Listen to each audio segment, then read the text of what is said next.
Howdy, howdy, listeners. This is your host, Random Nerd, on the Critical Thinking Nerd podcast.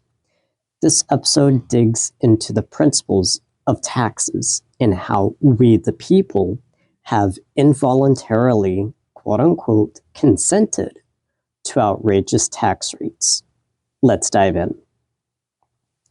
Taxation through time, colonial roots in a distracted 2025.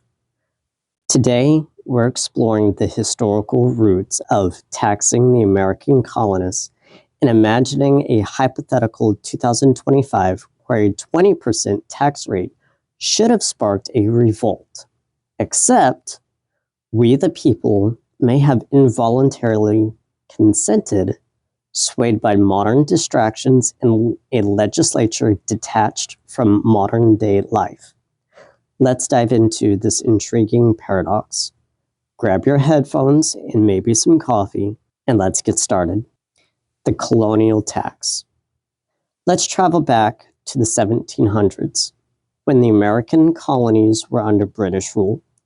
Taxes then weren't the income tax forms we know today.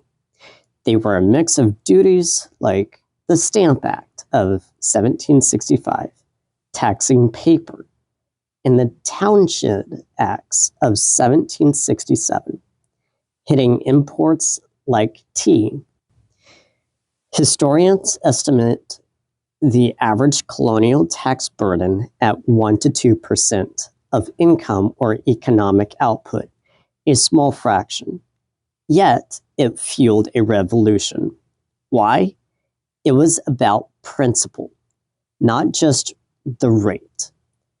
As 19th century historian Richard T. Ely observed, colonists resisted any tax without representation. The British Parliament, thousands of miles away, imposed these to offset French and Indian war debts. But the 2.5 million colonists earning per capita gross domestic product of about $9,415 in today's dollars had no say.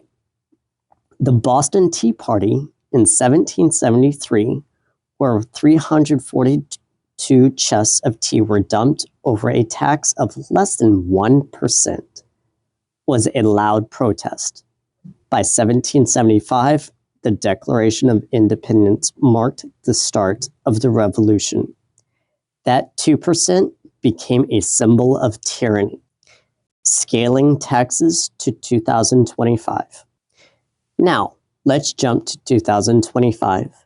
The economy has transformed from 2.5 million people in 1775 to 345 million today. Per capita gross domestic product has risen from 9,415 to 76,000, an 8x increase, driven by technology and industry. But government growth outpaces that. In 1775, spending was 1 to 2% of GDP for defense and basic administration. Today, the federal budget stands at $6.9 trillion, with state and local adding $3.5 trillion, totaling 39.7% of our $26.2 trillion GDP. That 2% colonial tax adjusted per capita growth, 8x in government expansion, 26x on average, could scale to 34 to 40% in raw terms.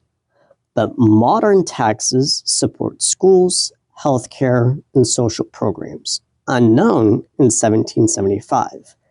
A balanced estimate accounting for economic complexity places the equivalent of 2% at 20 to 25%, the average effective tax rate for many today.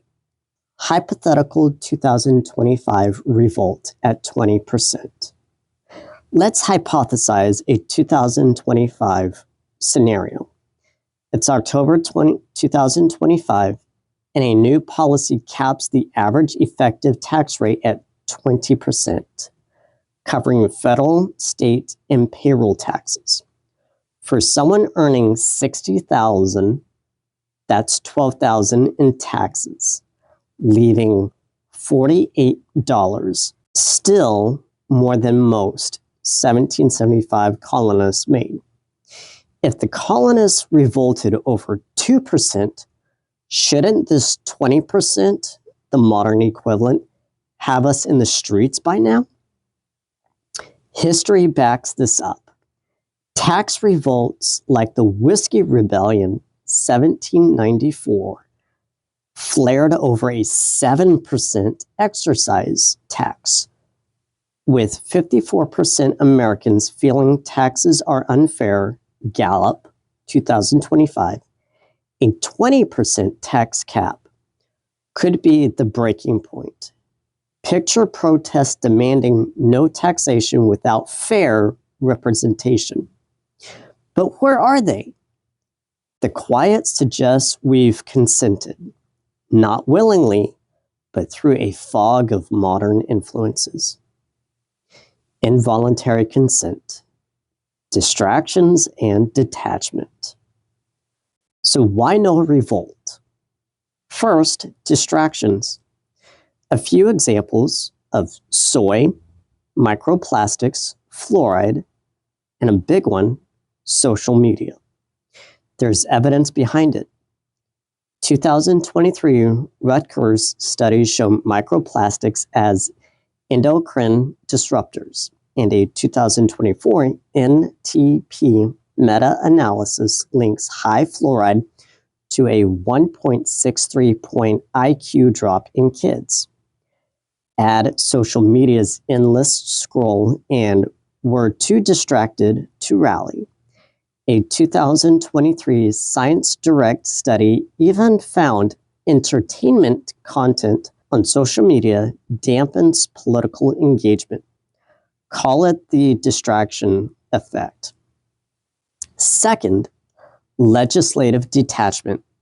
Congress, with $174,000 salaries and insider perks, lives apart from the 60% of Americans living paycheck to paycheck. The average senator's net worth is $4 million. Open Secrets, 2025, while only 18% approve of Congress. Gallup, 2025. This gap breeds distrust. Our elected officials feel like strangers. We've consented not by choice, but because we're too disengaged. Our voices lost in a system that doesn't reflect us. In 1775, colonists had town meetings. Today, we have algorithms. Could it still ignite? Could this change? What could ignite a tax revolt over a 20% tax rate? Think critically. A movement demanding a universal 20% tax rate cap. With 54% discontent, it's feasible if unified. A trigger, like a tax hike for a divisive cause, could spark it. The colonists had muskets. We have digital tools. The potential's there, dormant under our involuntary consent. Closing thoughts. As we start closing October 2025 and getting ready for another year of holiday spending, start asking about that 2% tax revolt of 1775 and how a cap of 20% tax rate in 2025 would give you more money in your paycheck. We've traced taxation from colonial roots to a distracted 2025. That 2% ignited a revolution. A 20% equivalent today hasn't yet. Due to our digital haze, and legislative drift. Have we lost the fight, or is it just delayed? What do you think? If you found this episode meaningful, please continue to listen to my next episode as I dive deeper and research further to share my knowledge with you. Thank you.